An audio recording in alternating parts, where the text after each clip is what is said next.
Olá, alunos do curso técnico em agropecuária. Na disciplina de Morfologia e Fisiologia Vegetal desta semana, estudaremos os meios de cultura utilizados no cultivo in vitro. Bom, o que seria um meio de cultura?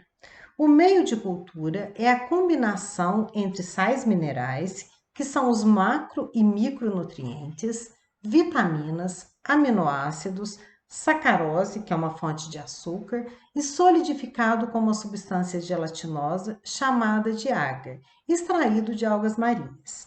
O pH do meio ele deve ser ajustado para aproximadamente 5,8. O meio de cultura mais utilizada é o meio MS, de Murashige Skug, 1962. Mas o que significa a sigla MS?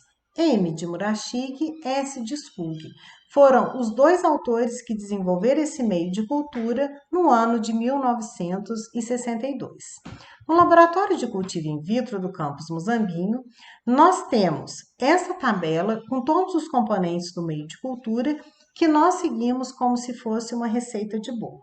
Ela deve ser seguida da maneira que todas as concentrações sejam respeitadas, para que não haja erro na hora do preparo do meio de cultura. O meio de cultura tem como seus principais componentes os macronutrientes. Esses produtos, gente, eles vêm em forma sólida e que devem ser devidamente armazenados.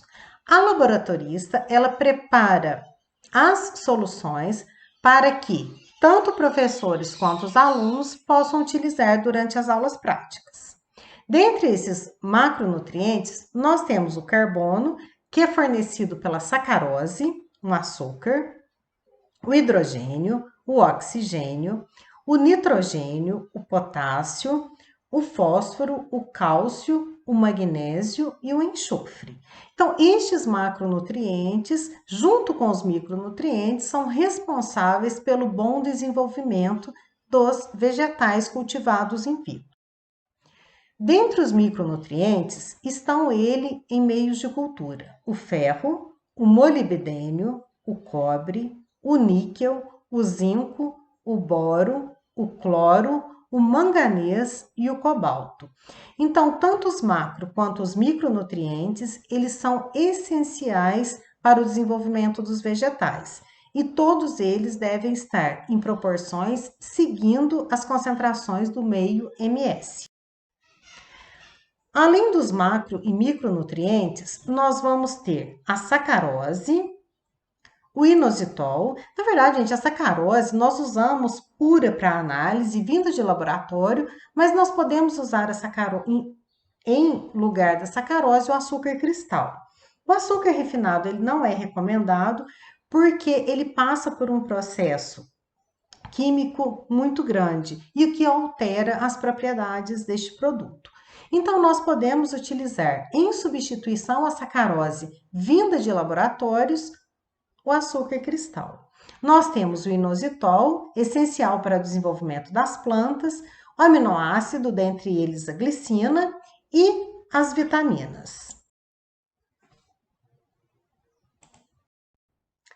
No meio de cultura, nós adicionamos também os reguladores de crescimento.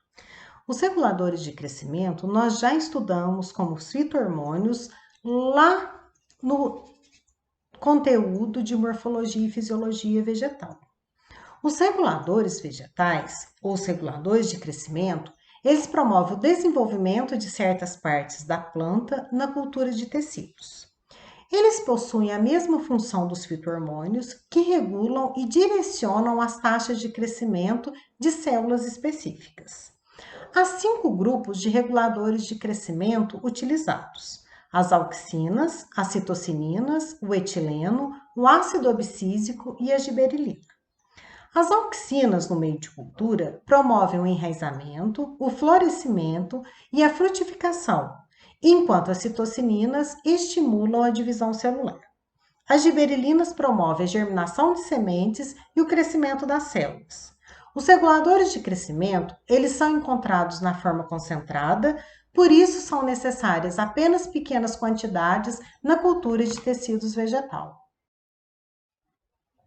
Aqui nós temos algumas vidrarias utilizadas para o cultivo in vitro, né?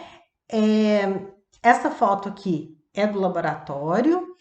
Então, nós temos aqui o becker de vidro, beckers menores, né, de 250 ml, beckers de 1 litro. Aqui nós temos uma proveta, aqui nós temos tubos de ensaio, né? E aqui, gente, é a bancada do laboratório, onde ela é utilizada para o preparo de meio de cultura. Este laboratório é grande e comporta uma turma toda. Então, aqui das vidrarias, né, nós temos os beckers de vários tamanhos, né? As provetas de vários tamanhos, nós temos de 10 ml até 1 litro. E aqui nós temos também as pipetas automáticas. Elas são utilizadas para que nós possamos utilizar substâncias em baixas quantidades, principalmente os reguladores de crescimento. Aqui nós temos, essa aqui é uma aluna de biologia chamada Grace. A Grace, ela foi monitora da disciplina de morfologia e fisiologia vegetal no ano passado. E aqui foi uma foto durante a aula, onde a Grace está preparando o meio de cultura. E alguns compostos são utilizados também como formas alternativas de diminuir o custo dos meios de cultura. Entre eles, nós podemos utilizar a água de coco, a polpa de banana, o extrato de cenoura e o extrato de beterraba. Todos eles fornecem macro e micronutrientes. No caso, por exemplo, do cultivo in vitro de orquídea, nós fazemos como substrato padrão o uso da polpa de banana. Isso diminui muito o custo e a planta tem uma resposta muito positiva ao seu desenvolvimento. E nós temos também alguns equipamentos que são utilizados para que nós possamos preparar o meio de cultura. Este equipamento, que é o destilador de água, eu já falei com vocês dele na aula passada. Então, vamos entender o que é a água destilada, né? Ela é a água obtida do meio da destilação, da água não pura, e então condensada em outro recipiente. A água destilada é assim separada dos sais minerais, dos gases e de outros produtos nela dissolvidos. No entanto, uma preocupação que nós temos no laboratório de cultivo in vitro, uma vez que nós trabalhamos com volume de alunos grande, nós, seres humanos, né, nós não podemos ingerir a água destilada, devido à baixa concentração de sais nela. Geralmente, a pessoa, ela sente mal, tem um mal-estar e geralmente ela tem que ser socorrida por um médico. Então, não é uma água própria para nossa ingestão. Aqui nós temos as balanças que nós usamos para pesar os nutrientes, né, de uma maneira geral, e principalmente o agar e a sacarose. Aqui nós temos uma balança semi-analítica e aqui nós temos uma balança analítica. Ela pesa quantidade muito pequena. Nós temos aqui um agitador magnético que nós usamos para fazer as misturas, para diluir, por exemplo, a sacarose, né? E nós usamos também para aferir o pH do meio de cultura. Aqui nós temos, né, uma substância sendo misturada no agitador magnético. Outro equipamento que nós temos é o pH-metro. O pH-metro, ele é utilizado para aferir o pH do meio de cultura. O que é o pH? Vocês estudam lá em química, é o potencial de hidrogênio. O pH, ele deve estar regulado para aproximadamente 5,8. Ah, mas por que 5,8? Porque é justamente nessa faixa de pH que há maior absorção dos macro e micronutrientes pela planta. E aqui nós temos, logo depois do preparo do meio de cultura, que ele já está nos frascos ou nos tubos de ensaio. Esse meio de cultura é levado para um autoclave. O autoclave, ele tem a função de esterilizar o meio de cultura, ou seja, de matar todos os fungos e bactérias aqui presentes. O nosso autoclave, ele funciona 100% de maneira automática, né? É um equipamento perigoso e que só o laboratorista trabalha, como se fosse uma panela de pressão, né, inúmeras vezes maior, né?